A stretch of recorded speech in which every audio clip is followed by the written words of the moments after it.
Hi, I'm Tracy Soltis, your leading health and nutrition coach and molecular biologist.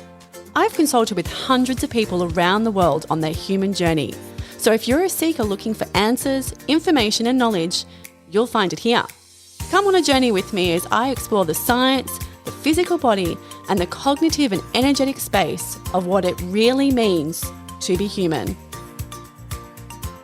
All right, welcome back everyone to another amazing episode, and I've got a real special treat for you guys today because I'm going to be joined by Chloe Power.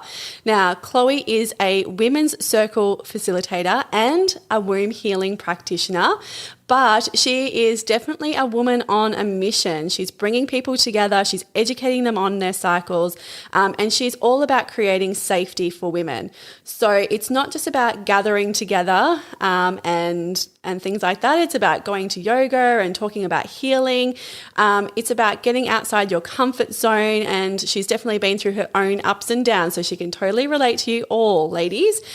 She's been on her own therapeutic journey since 2015 because she had a little bit of a downslope, and that all happens to all of us, but she's picked herself up again by looking at all different types of therapeutic alternatives. And so when her feet now that are firmly planted on the ground, she's out there talking to people about their cycles, bringing awareness around their cycles, how they can operate hormonally, and really empowering themselves to live as the truly unique person that they are. So welcome, Chloe. Hi. Thank you. How are you doing Tracy. today? I'm really well. I'm so happy to be here. Amazing. And talk about everything that I'm doing, everything that I want to do. And thanks so much for having me. You're welcome. And so tell me and tell our listeners exactly what it is that you do with women and their cycles. Okay, so I run women's circles at my house every Wednesday. They're super casual. Usually starts off with a dropping in breathing exercise, a visualization meditation, and then we go around and we just share what has impacted us or whatever is, I guess, alive in us. And some women share a little bit, some women share a lot, some women even just come to listen. And regarding the cycle awareness, so as you know, we're working on a workshop coming up, and I just really want women to know about their hormonal, what happens for us with hormones during the month. Do you think that there is a kind of a social message out there that women have to be quite linear and that they should be on a high all the time and that they don't have cycles, and so you're seeing women push through? I mean, this is one of the things I see constantly here is that women are pushing through over and over and over again, and they're not able to honour their cycle because they feel as though that's actually a failure or it's detrimental to them. So maybe can you talk us through like a little bit about like what it means to have cycle awareness? Definitely. Thank you for asking that question. So I usually I want women to know that everyone has cycles, men and women. Mm-hmm. Men have a 24-hour cycle. Men only have testosterone. Yeah. And women have a monthly cycle. So the men's cycle is like the sun. The women's cycle is like the moon. So men wake up, they have a peak of testosterone, they want to get shit done, they want to have sex with you, they want to do things, and then it drops in the afternoon, and then it completely drops in the evening, which is perfect, which is why we get it gets called living in a man's world. Yeah. That's why women, they want to get up, they want to do things, and then get shit done, and then that's it. That's the end of their day. They don't really pay homage to what's actually happening in their bodies. So for women, it's like the moon. They have they have 4 different stages. I guess it's been split into 4 different stages. We've got the menstruation, and then the pre-ovulation, the ovulation, and then the premenstrual. And what the world wants us to be in is that pre-ovulation and ovulation Which stage. is like the going energy, right? Do all the time. Get shit done. We feel very confident. I will go a little bit more into the hormones as we go on, but in that stage, we have, so the pre-ovulation stage, we have estrogen, which, again, I'll explain all the hormones, but it's the doing hormone. It makes us confident. It's basically the creating hormone.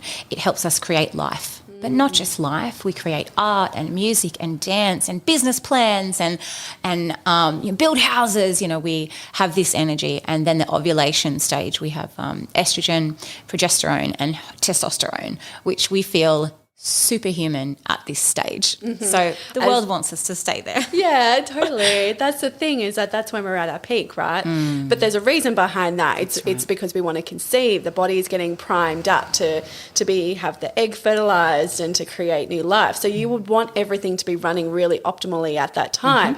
But that takes a lot of energy. That's not, that's the thing, and that's the miracle about female bodies, is that we live in this cycle of beautiful, like, life-creating stages, and we can only run at that very small window with that optimal amount of energy because we've only got so much energy that we can expend. And then it makes sense that after that time, that kind of comes down because everything needs to work in equilibrium with ourselves. And so what do you see with women? Like, what's happening at the moment with the women that you're seeing in this, I guess, not honouring ourselves? Because that's what I'm seeing. I see a lot of women not sure how to honour themselves or what that looks like. I mean, what are some of the situations that you see that come through with your place? Most commonly, just no education whatsoever. So when, I don't know about the schooling system now, but when I was in school, the sex education consisted of menstruation education and safe sex, basically. Yeah. That's it. And all of the energy was spent on the man's genitalia, what it does and how to procreate. And also the women's cycle, all we spoke about was the bleed. Everything was centered around the bleed. Yeah. It's nothing, much else. Before or after, or how to actually honour that as a cyclic. Yeah. And so what are some of the things that people come and see you for? Well, initially people usually come just for connection. Yeah. And then they, they meet me. Yeah. And I have, every Wednesday I have my whiteboard out and I try to educate. Every week is a different theme. And the last circle was cycle awareness, and I just went through the hormones, and they come for connection and they leave with education as well. I love that so much because, that's huge on what I do as well, is that I think we have to start in a space of education so that people understand how their body works and why it does certain things the way it does, because it's beautifully designed, right? This isn't just something that's kind of happened. We've evolved to be in the place that we're at right now over an extensive amount of evolution. And so things are working, or they're supposed to work a certain way for a reason. And so, a lot of that doesn't get honoured. Well, it's always been seen as a burden. Yes. Can't put a woman in power because of her cycle, and that's going to be a detriment. And what I guess, this idea for me, isn't new. There's this cycle, these different parts of the cycle have been described as seasons before. There's been a lot of movement, I guess, in that area. Not enough. Women don't know what's happening with their cycle. They don't know where they're at, or they don't care, or they just feel they own that inverted commas, tiredness as part of themselves, and they label themselves as lazy or whatever, because we just haven't seen anyone openly talking about honouring where they're at, because people don't know where they're at. Yeah, so let's talk a little bit about that though, because yes, you've actually just pointed on something that I see, and I saw it with a client literally just last week. She said to me, she came into my office and she was like, I don't understand what's going on. I've been going really, really well for the last 2 weeks, and then all of a sudden, I just have no energy, and all I want to do is sit at home at the couch and blah, blah, blah. And I'm like, okay, that's interesting. What day of your cycle are you on? And she's like, I'm on 22. And I'm like, at least she knew. There we go. Look, here's your answer. This is why. So maybe we should just talk a little bit about those stages. And so where do you think, I'd love to. we go from day, say 1 to, and everyone's different of how long their cycles are. So but I'll hand it to you. Run us through our cycles. I'm just going to disclaim this with this. What I'm going to describe does not take into account polycystic fibrosis. It doesn't take into account PDMD, it doesn't take into account menopause either. So cycles can vary. Yeah. Anywhere up to like 45 days even, which I experienced recently. But so this is a general map. Yes. So day 1 would be the first day of your bleed. This is the easiest way to track it. Okay, I'm bleeding. Yes, I'm on day 1. So from day 1 to anywhere between, day 4, day 5, day 6, let's just say day 8, 100% you've stopped bleeding. There's no colour left coming out. So in that period, in that portion, your hormones flatline. Mm-hmm. So I guess I want to start, if you don't mind, by describing the hormones. Yes, let's do it. So we've got estrogen. Yes. That's our lady maker. That's our women's hormone. Yay. That helps us. It stores in our fat cells. It gives us big hips. It helps us create life. And as I was saying before, also the one that sends us a little bit woo if we have estrogen. too much. I love right? estrogen. Yeah. I love it. I'm like, oh, yum, yum, yum. I'm in that stage, which is the stage I'm in now, actually. Yeah. So that's about day 8. And then that's when we start to get it's the so that would be the menstruation. And now we enter into the pre-ovulation. That's when we start getting estrogen.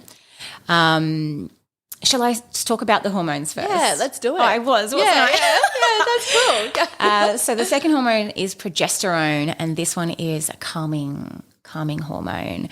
It acts as like the peacemaker between the very exciting estrogen and the very potent testosterone. So then testosterone, this is very powerful for us. We only need a tiny little bit, and we get a little droplet of it around just as we're ovulating, which makes us want to procreate, basically. So, it's that confidence builder, right? Yeah. It's like, hello. Like, well, estrogen, estrogen makes us confident. Progesterone gives us the calming, so we're not anxious. And the testosterone makes us want to procreate. So back where I was, so day 8 to about day 14, estrogen comes back and we're feeling good again. We're feeling like we want to create things. We want to possibly consider some social situations. Then day 14 to day 21, that's when we get an influx of all those yummy hormones. This is where we want to get out and socialize. We want to go to the gym. We want to wear our most beautiful, whatever makes us feel beautiful. I was going to say dress, but that's not for everyone.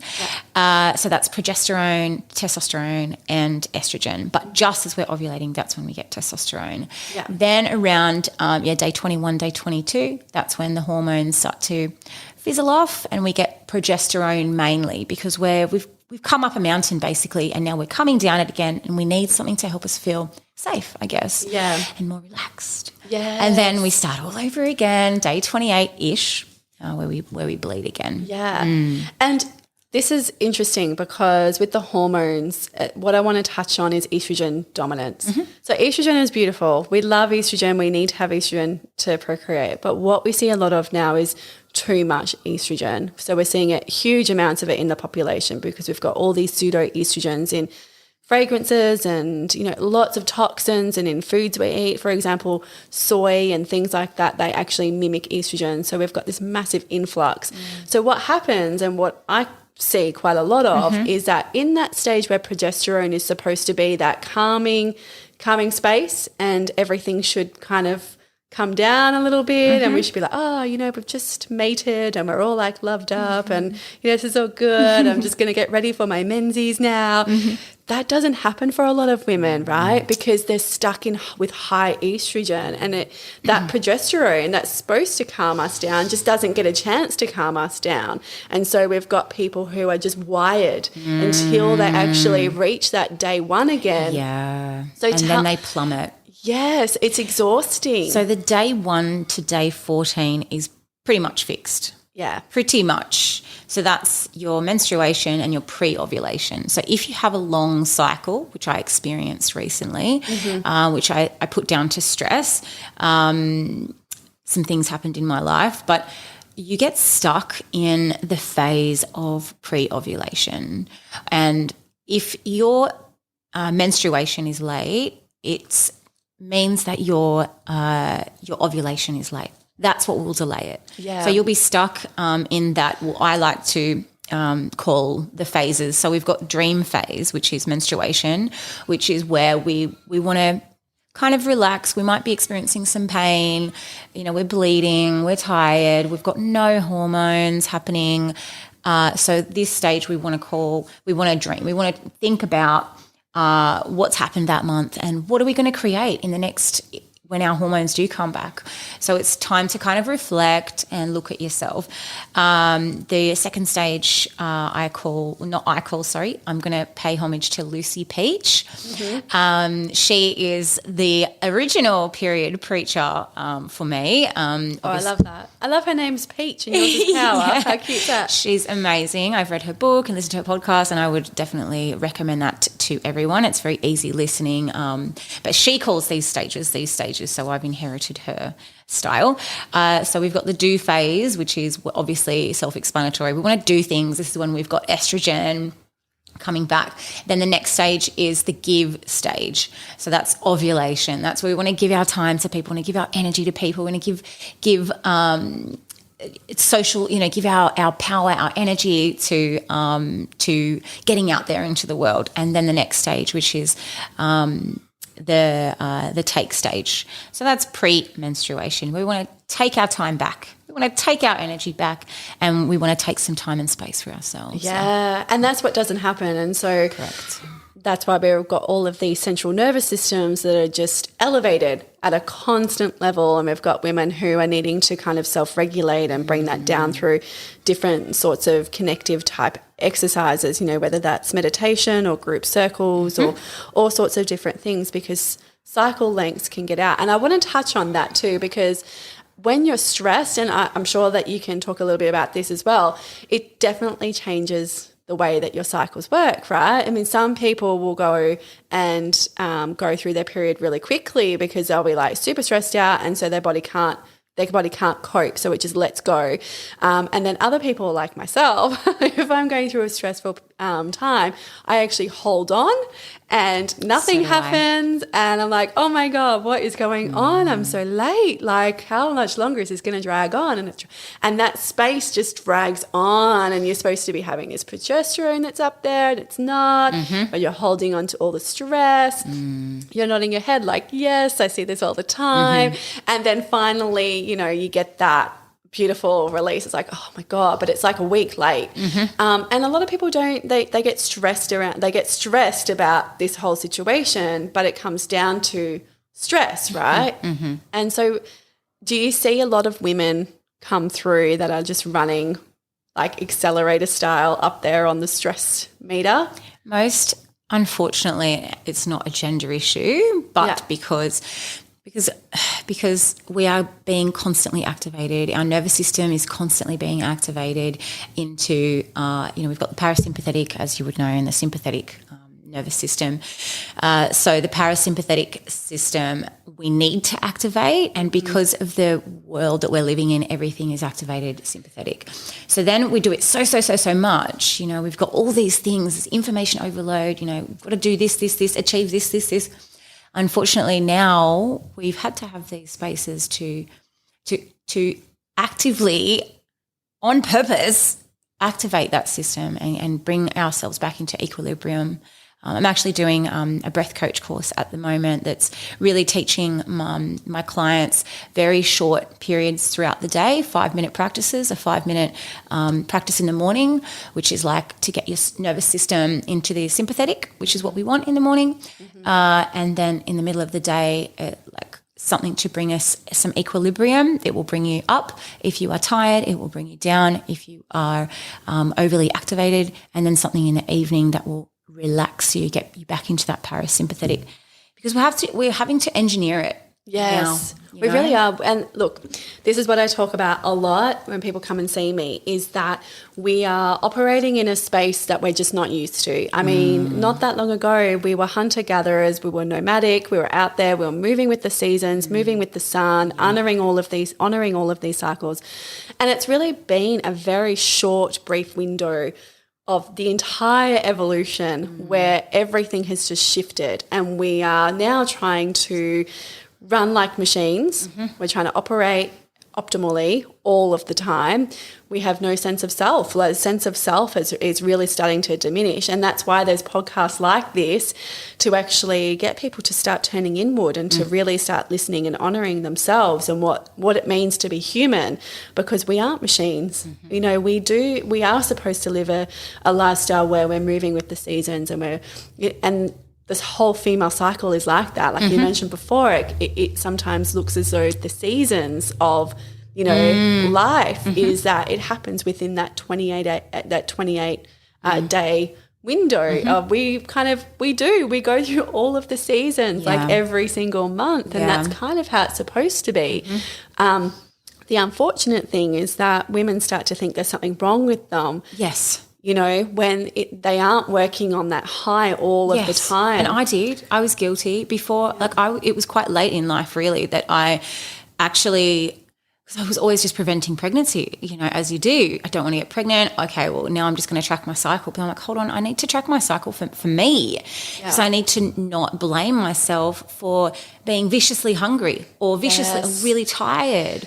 Or even I would shame myself for being overly excited. Yeah, or having lots of energy. Yeah, and saying yes to all, because I really had to pay attention to my ovulation. I experience quite viscerally. Yeah. I say yes to things. I buy, you know, courses. I commit to all of these things I want to do because I feel in that moment my energy, yes, I can. And then when I come into the the premenstrual stage or the menstrual stage or whatever, I'm like, why did I buy that? Why did I agree to that? Why did I say that I would do 17 things this week when I'm flatlining? Oh, I know. So I have to really pay attention to it. But again, on having a cycle that's out, that's awesome. Is difficult as well, yeah. Yeah, totally. And that goes back to another point that I like to talk about, is making sure that we're scheduling. Right? So we're looking in our diary and being a bit proactive about it and going, you know what? So for me, now this is something that I've done ever since I've been a coach, is that I don't take clients during what I call my danger zone time, because I don't have the capacity sometimes to hold the space that I really want to for people. And that's really my whole purpose, is to hold space and to support people through their journey. And if I can't deliver that, you know, I want to be able to give them everything of myself. So I don't take clients during that time. You know, there's certain times where I won't commit to, like you just said, social commitments, because I just don't have the energy. I have to work on myself internally and take myself away so I can re-energize. And then, yes, I have this beautiful time pretty much from day 1 right up to 21 where I go, yeah, sure, like let's do all the things. But for 1 week every month I don't do stuff. Now, that doesn't work for everybody, because a lot of people have full-time jobs. They're working Monday to Friday or weekends or whatever that might be, night shifts and things like that. So, I mean, it's not realistic for everybody. What it is saying, though, is that go away and have a really good think and a really good look at your priorities and see how you can shift things and change it to suit you and suit your cycle a bit more. And I think the outcome of that is a positive one, right? So people are going to feel better.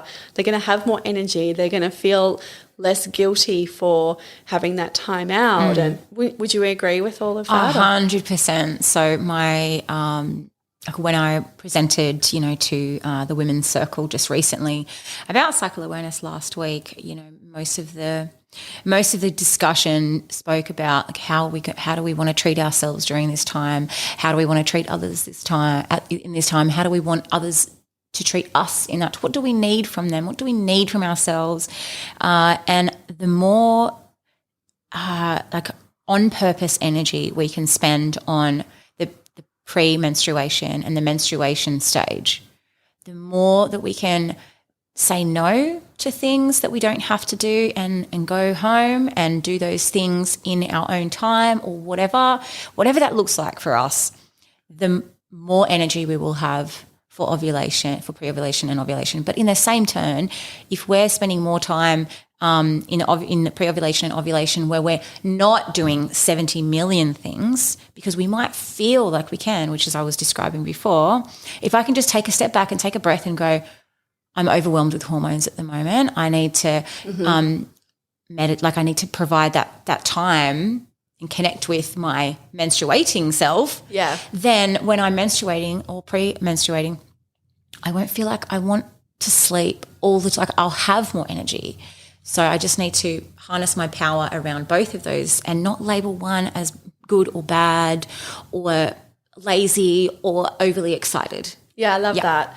And so another fascinating thing that you do is womb healing. Yes. Now, I'm intrigued by this because this is very new to me. And I would love to know, like, what is womb healing? Like, what does that look like? Yeah.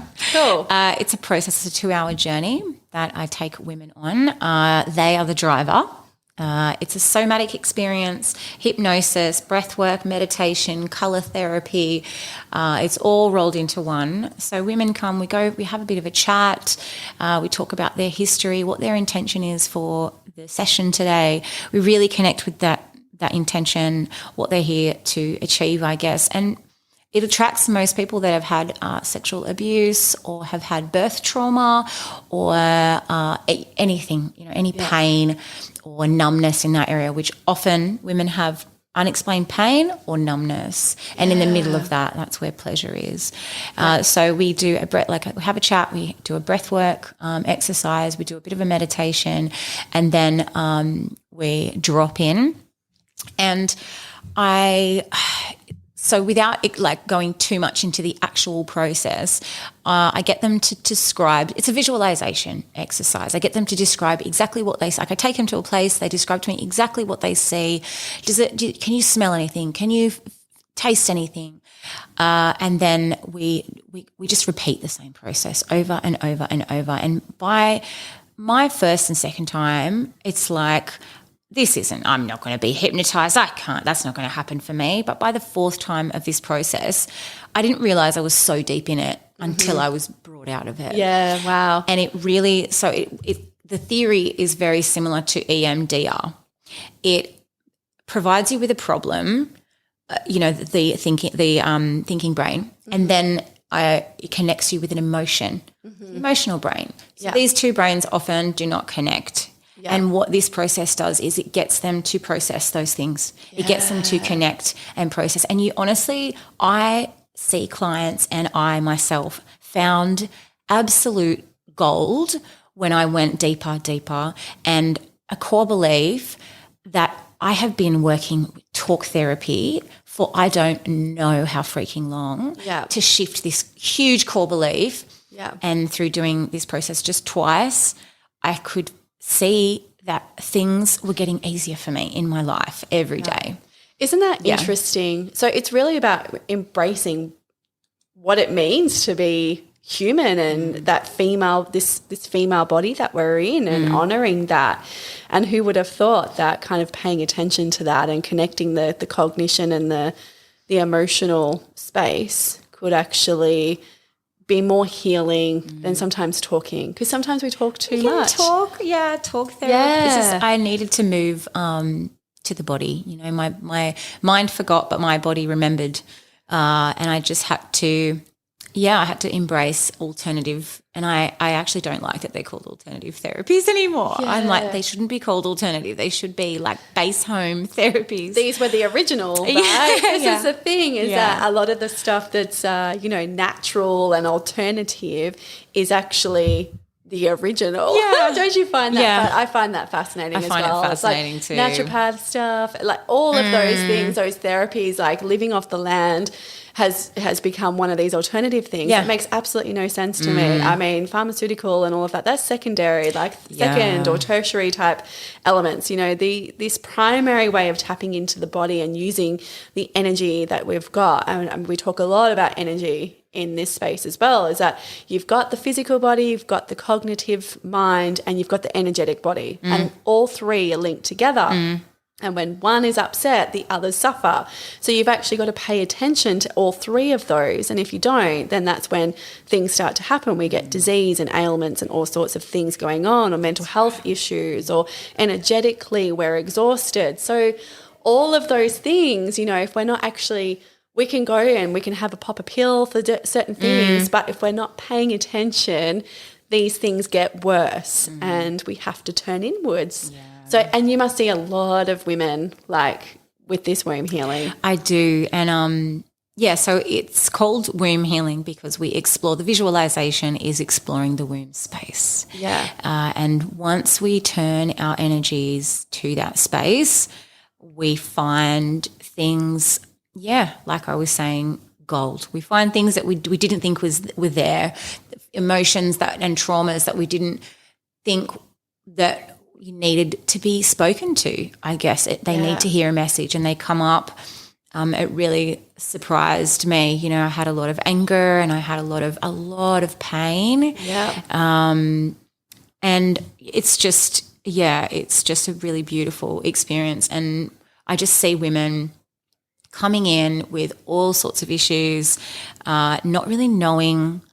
You know, they go to that first port of call, the counsellor, the therapist, which I love, and I value them very highly. Mm-hmm. But unfortunately, sometimes we don't know what we don't know. Yeah. And through this process, we find things that we didn't know that we needed to know, and we hear messages from ourselves. You know, it's not someone telling us, "You're this, you're that, you fit into this box, you're labelled that, you need to take this," whatever. Yeah. It's this deep soul knowing that we need to hear from ourselves in order to accept.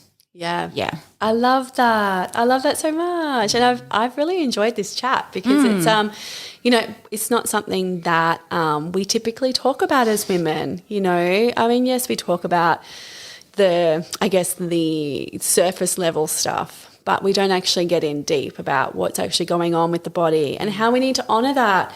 There's a lot out there of just pushing through, and I feel like that's just the wrong message for women. Agreed. What we need to do is take our power back in honouring the cycle, honouring what that looks like and how we can use it to our advantage, because I think that's the thing as well, is that we've got this amazing gift that has, you know, been labelled as a detriment or as a problem rather than an incredible gift. And I don't just mean for life, but I mean for what you mentioned before, the creativity and what you can bring to your space and your community if you're using your cycle and your space in the right way. Hey. There's one more thing I just want to mention, Awesome. just because you said that. So I guess when we look at men's cycles, they suffer as well. Yeah, great. Yep. Because or not great. That's not what I meant. Great, let's talk about this. But they suffer as well. Yeah. You know, and because so we have this gift of like having this cycle which provides us with all these, you know, 4 different emotions, let's just say, which forces us to feel our emotions, forces us to take rest, take time, look inward. It forces us. Yeah. Whereas men, they live in the same world that we do. Yeah. Don't feel your emotions, push through, but they don't have these beautiful hormones that push them to look at themselves. So I feel like there's such a huge unspoken about area that men need. Men need women's circles. Yeah. Men need men's circles. Men need men's heart healing. Men need so much. I am so glad that you're saying this because it's so important. It's that I'm getting goosebumps. And I just get so if I find a man in this area, like he's doing breath work or he's doing whatever he's doing, running, you know, anything to do with bringing men together, I just want to hug them and just say, thank you so much. Please keep doing what you're doing. Because it is a social thing out there where boys shouldn't cry, don't show emotions, don't express yourself, don't be angry. That's one that gets me all the time. Don't be angry. So for women, it's don't be angry because it's unattractive. For men, don't be angry because it's aggressive. It's like, well, hang on a second. Yeah. They need to be able to express themselves, and they have so much testosterone. And again, I go back to that nomadic space of they have testosterone for a reason. They're out there, they're protecting, they're providing. That is the main things that men are wired to do, is to protect and provide, to go out to protect their women and to provide for their tribe.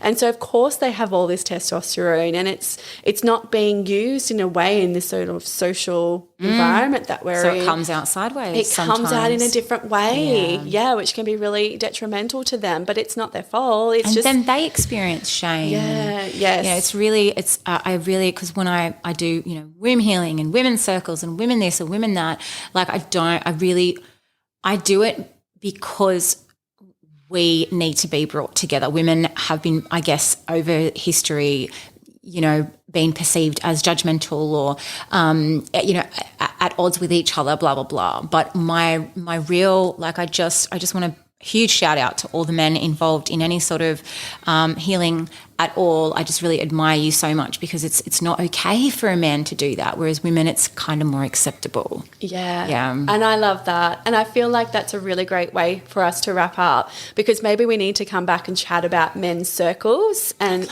what that looks like. And it's hard for us as women because we don't understand men. We're not in a man's body. We're not experiencing all of these things that they're going through, right? And so we're just making judgments on the things that we see. That's it.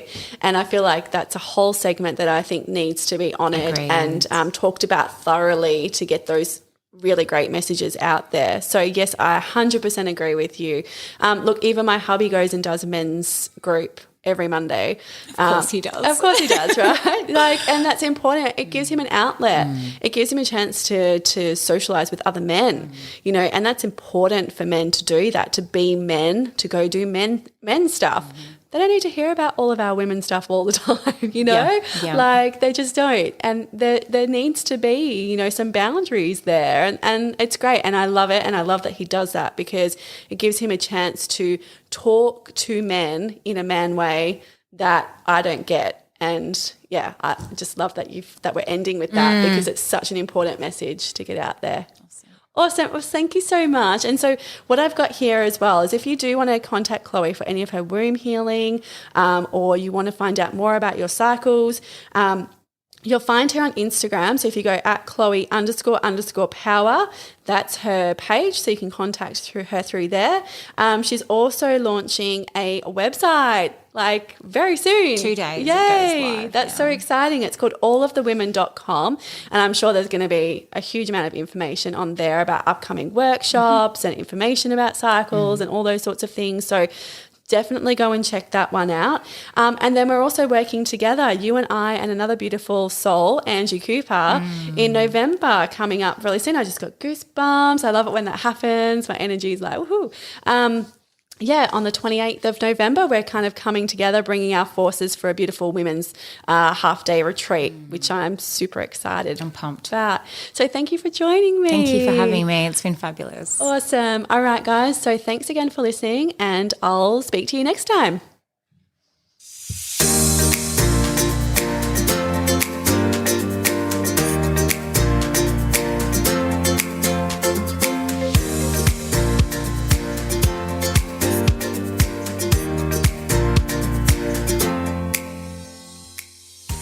The information, views and opinions expressed on this podcast should not be used or treated as a substitute for nutritional, medical, psychological or other advice by a qualified medical health professional. Hosts and guests on the podcast express their own opinions, experiences and conclusions, and nothing on the podcast should be used to diagnose, treat, cure or prevent any medical conditions. The podcast is not intended to replace any medical or mental health treatment.